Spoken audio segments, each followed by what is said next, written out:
আসসালামু আলাইকুম সবাইকে। আজকে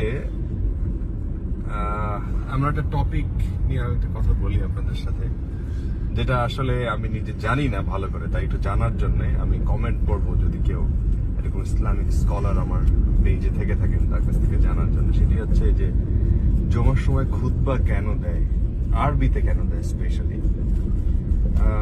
খুতবা হচ্ছে আমি এটা ইন্ডিয়াতে নামাজ পড়ছি, মানে জুমার নামাজ, সেখানে হিন্দিতে শুনছি। আমি আমেরিকাতে এটা ইংলিশে শুনছি। খুতবাটা প্রাসঙ্গিক, যেটা মানে আমার এগুলো শোনার পর বাংলাদেশে কেন বাংলায় না হয়ে আরবিতে হয় এটা আমি জানি না। এটা নিশ্চয়ই কোনো ব্যাখ্যা আছে, এটা আরবিতেই করতে হবে বা